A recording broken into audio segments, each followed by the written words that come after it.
Hello everyone, welcome back to my channel and I hope that you are all doing very well. So today in this video we'll be discussing a summary of the play that is The Fire and the Rain, written by Girish Karnad, and he was a playwright, author, actor and film director, and he played various enriching roles in his lifetime, and he was born in 1938 and died in 2019. So it's all about the author, and in this video we'll only discuss the summary of this play. And if you want detailed explanation wherein I have explained introduction to the story, introduction to the author, explanation of all characters, explained summary, analysis and themes and everything. If you want, then I've given the link of that video in the description box so that you can find it and get it better. Let's see the theme of this play. The first one is caste, ठीक है, जिसमें जाति आ जाती है हमारी, upper caste, lower caste.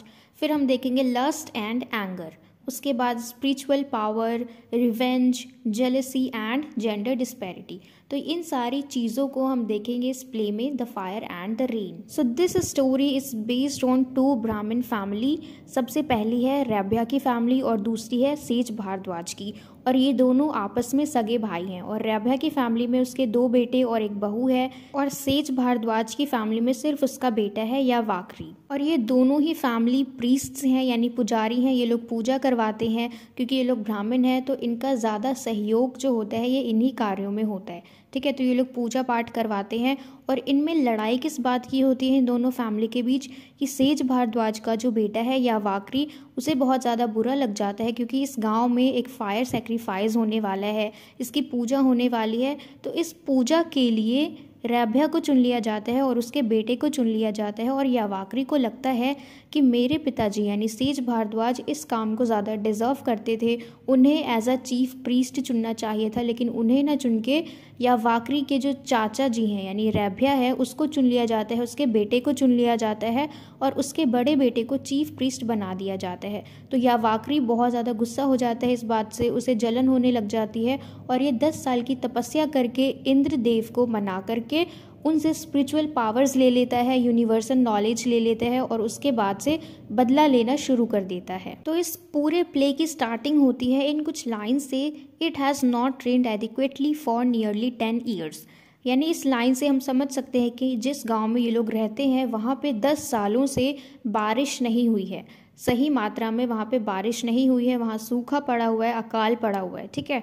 और अभी इन 10 सालों में इन्होंने 7 साल तक तो अच्छे से यज्ञ किया जो कि काम नहीं आया, ठीक है। 7 years of long sacrifice didn't work. अब इस गांव के राजा ने परावासु को यानी रेब्या का जो बड़ा बेटा है उसे चीफ प्रीस्ट चुना है और अब ये फायर सेक्रीफाइस को सफल करने वाला है अपनी पूजा से और इंद्रदेव को मनाने वाला है, क्योंकि लॉर्ड इंद्र जो है वो गॉड ऑफ रेन माने जाते हैं और इनके गांव में 10 सालों से बारिश नहीं हुई है, इसलिए ये लोग यज्ञ करते हैं, पूजा करते हैं ताकि लॉर्ड इंद्र इनसे प्रसन्न होकर कुछ बारिश कराए, ठीक है। तो परावासु जो है ये सिर्फ 28 साल का है और ये चीफ प्रीस्ट है और अब ये यज्ञ में अपना योगदान देने वाला है, ठीक है, जिससे कि लॉर्ड इंद्र को इम्प्रेस किया जाए, उन्हें प्रसन्न किया जाए।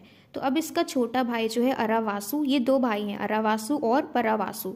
परावासु जो है वो बड़ा भाई है और अरावासु छोटा भाई है, ठीक है, और इसकी शादी नहीं हुई है। और अरावासु जो है ये एक लोअर कास्ट की लड़की से प्यार करता है और ये दोनों ही आपस में एक दूसरे से बहुत ज़्यादा प्यार करते हैं। इसका नाम है निट्टीलाई और इसकी फैमिली वाले जो लोग हैं वो नहीं चाहते हैं कि इसकी शादी किसी ब्राह्मण से हो, वो चाहते हैं कि निट्टीलाई की शादी उन्हीं के ट्राइब में किसी इंसान से हो जिनकी बिरादरी बिल्कुल सेम हो, ठीक है, आपस में वो दोनों सेम हो। और यहाँ पे अरावासु जो है ये एक ब्राह्मण है और निट्टीलाई एक लोअर कास्ट की लड़की है।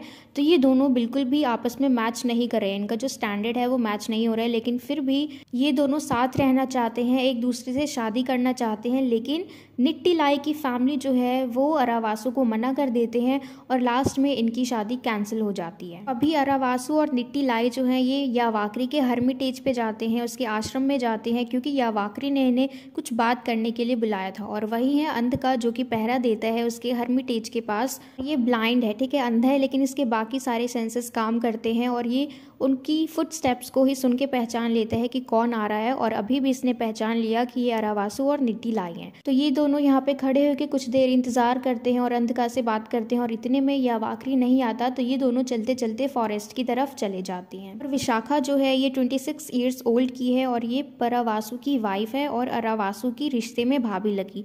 तो ये भी अभी फॉरेस्ट में ही है। वो वहाँ से कुएं से पानी लाने के लिए जाती है और तभी इसे यावाकरी घेर लेता है, यानी उसके रास्ते में आ जाता है और उसे जाने नहीं देता।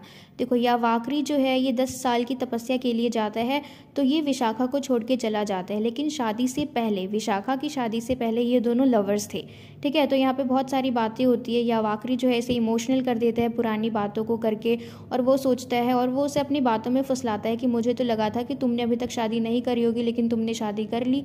ऐसी बहुत सारी बातें ये इससे करते हैं और इसे इमोशनल कर देता है। ये दोनों ऐसे ही बातें करते करते एक सूखे चंपक पेड़ के पीछे चले जाते हैं and there is a long pause indicating a sexual encounter. और इसी वक्त अरावासु और निट्टीलाई जो है ये फॉरेस्ट में आ चुके हैं। और यहाँ पे निट्टीलाई जो है, क्योंकि देखो ये ट्राइब गर्ल है तो इसे मालूम है पैरों के निशान के बारे में, तो इसने पहचान लिया कि यहाँ पे फॉरेस्ट में विशाखा के अलावा भी उसके साथ कोई मैन है इस जंगल के अंदर। तो वो समझ जाती है कि यहाँ पे विशाखा और यावाकरी हैं। तो इस एम्बैरेसमेंट को दूर करने के लिए, अवॉइड करने के लिए वो अरावासु को बोलती है कि अभी चलते हैं, हम बाद में आ जाएंगे।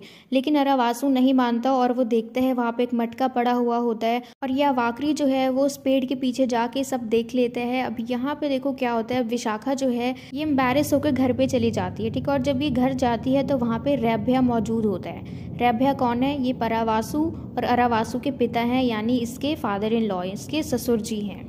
तो रैभ्या जो है इस विशाखा की हालत को देख के समझ जाता है कि क्या हुआ होगा, क्योंकि उसके कपड़े ऐसे हैं, उसके पूरे बदन पे मिट्टी है। तो वो समझ जाता है और उससे पूछता है, और यहाँ पे जो विशाखा है वो कुछ नहीं बताती है। और फिर रैभ्या उसे मारने पीटने लग जाता है। फिर वो बताती है कि वो कौन था, वो यावाकरी था। तो इस बात को सुन के रैभ्या जो है वो बहुत ज़्यादा गुस्सा हो जाता है और वो तपस्या में बैठ के जल्दी से ब्रह्म राक्षस को जगा देता है और उसे यावाकरी को मारने का काम देता है। और ये यावाकरी जो है ये ब्रह्म राक्षस के हाथों मारा जाता है। तो यावाकरी के मरने के बाद अब रैभ्या के घर में कौन है? उसका छोटा बेटा अरावासु और उसकी डॉटर इन लॉ विशाखा, ठीक है। और अभी तुरंत एंट्री होती है परावासु की, जो कि अपने अधूरे यज्ञ को छोड़ के आया है, अधूरी पूजा को छोड़ के अभी अंदर आया है। और आते के साथ ही ये विशाखा को देखते हैं और ये समझ जाता है कि उसके साथ क्या हुआ, क्योंकि यावाकरी और विशाखा का जो भी सीन था वो पूरे गांव में फैल चुका था। तो ये बात जाहिर है कि यहाँ पे परावासु को भी मालूम है विशाखा के बारे में, और इस बात पे वो कुछ नहीं कहता। फिर बातों बातों में ही जो विशाखा है वो उसे बताती है कि रैभ्या यानी परावासु के जो पिता है वो कितने ज़्यादा गुस्से में है, और गुस्से की वजह से उन्होंने अपना जो लस्ट है वो विशाखा के साथ निकाला, ठीक है।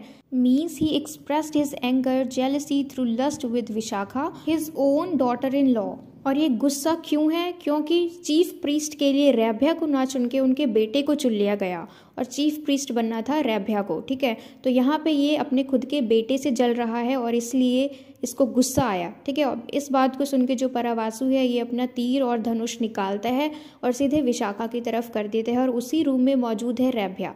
और जैसे ही वो तीर निकालता है उसका डायरेक्शन विशाखा की तरफ से चेंज होकर रैभ्या की तरफ हो जाता है, और यहाँ पे वो रैभ्या को मार देता है। और अब वो आवाज़ लगाता है अरावासु को, जो कि इमली के पेड़ के नीचे बैठा होते हैं। और जब अरावासु आता है तो देखता है कि कैसे उसका भाई परावासु और विशाखा जो है वो रो रहे होते हैं रैभ्या की डेड बॉडी के पास। और परावासु जो है उससे कह देता है कि तुम जो भी दाह संस्कार है वो अपने पिता का कर दे, ठीक है। और इतने में इतना बोल के वो वापस से अपने पूजा में चला जाता है, जो वो अपनी अधूरी पूजा छोड़ के आया था, ठीक है। और एक ओबीडियंट भाई होने के नाते, एक अच्छा छोटा भाई होने के नाते, आज्ञाकारी भाई होने के नाते अरावासु जो है ये सब कुछ कर देता है, दाह संस्कार कर देता है। और दाह संस्कार करने के बाद जब वो अपने भाई के पास जाता है पूजा में, तो यहाँ पे उसका भाई उसके ऊपर इल्ज़ाम लगा देता है कि उसी ने रैभ्या को मारा। लेकिन असलियत क्या है कि परावासु ने रैभ्या को मारा। तो पूजा में जो भी ग्रुप बैठा हुआ है पुजारियों का, उन सब के सामने परावासु अरावासु के ऊपर इल्ज़ाम लगाता है, अपने छोटे भाई के ऊपर इल्ज़ाम लगाता है कि उसने अपने पिता की हत्या कर दी। और सारे पुजारी जो हैं उसको मारने लग जाते हैं और उसे मार पीट के उसके शरीर को शमशान घाट की तरफ फेंक के आ जाते हैं, जबकि वो अभी मरा भी नहीं है, ठीक है। फिर उसके बाद निट्टीलाई और उसके साथ एक और इंसान एक्टर मैनेजर जो है वो इसको लेके आते हैं, उसकी देखभाल करते हैं। फिर जब ये ठीक हो जाता है तो लास्ट में, और इस कहानी के लास्ट में ये गांव वाले जो लोग हैं ये राजा से अनुमति लेते हैं कि ये लोग एक नाटक करवाएंगे, ठीक है, एक प्ले करवाएंगे जिसके अंदर एक इंद्र होगा और दूसरा वृत्र होगा, और लास्ट में वृत्र का रोल कौन करता है? अरावासु। और इसी के साथ हमारा ये प्ले जो है ये ख़त्म हो जाता है। जैसा कि हमने देखा कि इसमें रिवेंज है, जेलसी है, वो किस तरीके से देखा, जो यावाक्री है उसे भी जलन थी, उसे भी रिवेंज लेना था रेभ्या से, रेभ्या की पूरी फैमिली से, क्योंकि यावाक्री सोचता था कि उसके पिता को चीफ प्रीस्ट बनाना चाहिए था, इसलिए वो 10 साल की तपस्या करके इंद्रदेव को मनाता है, उनसे यूनिवर्सल नॉलेज लेता है।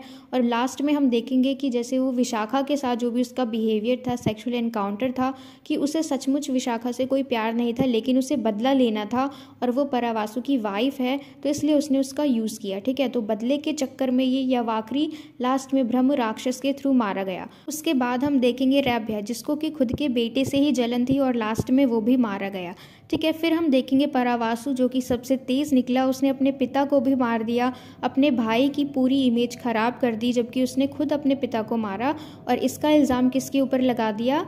अपने छोटे भाई के ऊपर। और उसे ज़रा सी भी कदर नहीं है अपने वाइफ की, और वो उसका ध्यान भी नहीं रखता, और उसे कोई दिक्कत नहीं है जो भी उसने यावाक्री के साथ किया। और परावासु जो है इसका कैरेक्टर बहुत ही ज़्यादा केयरलेस है, ना ही एक अच्छा बेटा बन पाया, ना ही एक अच्छा पति बन पाया, और ना ही ये एक अच्छा भाई बन पाया, क्योंकि इसने तीनों के साथ ही विश्वासघात किया, ठीक है, तीनों को ही धोखा दिया। और इसे किस चीज़ से मतलब है? सिर्फ पावर से। जो भी इसकी इमेज बनेगी सोसाइटी में, उस पूरे गाँव में, एक चीफ प्रीस्ट की सिर्फ इसे खुद से मतलब है, खुद के नाम कराने से मतलब है, ठीक है, और इसे किसी से भी मतलब नहीं है, ना इसे अपनी फैमिली से मतलब है। फिर हम थोड़ा सा देख लेते हैं जेंडर डिस्पैरिटी में। अब देखो जैसे महिलाएं हैं, खास करके विशाखा जो है, इसका यूज़ किया जा रहा है, इसको फिजिकली यूज़ किया जा रहा है, क्योंकि देखो यावाक्री की दुश्मनी रेभ्या से है, उसके बेटों से है, लेकिन ये जाके सीधा मार पिटाई नहीं कर सकता, तो इसने क्या रास्ता निकाला? विशाखा के लिए जाल बुना, ठीक है, उसको यूज़ किया, उसे फिजिकली यूज़ किया, क्योंकि ये आपस में लड़ नहीं सकता, तो इसलिए यहाँ पे ये लोग इसका मिस यूज़ कर रहे हैं। और सिमिलरली रेभ्या जो है ये सीधा जाके कह नहीं सकता कि उसे जलन हो रही है, तो इसने गुस्से में क्या किया? अपनी ही डॉटर इन लॉ का यूज़ किया, ठीक है। तो इस तरीके से हम देखेंगे कि जो महिलाएं हैं वो कितनी ज़्यादा वीक हैं, पावरलेस हैं, ठीक है। तो इस तरीके से हमने यहाँ पे जेंडर डिस्पैरिटी को भी देखा, और यहाँ पे हमारा ये नॉवल पूरा ख़त्म हो जाता है। तो वैसे तो इस वीडियो में हमने इस प्ले का ब्रीफ एक्सप्लेनेशन देखा, and if you want detailed explanation of this play then I have made another separate video for this, and I have given the link of that video in the description box so that you can get it better. And I hope that you've really understood this video, and if so then please let me know in the comment box if you like this video, and share it with your friends as well so that they can get help from it. And don't forget to subscribe my channel. Until we meet in the next video, keep learning.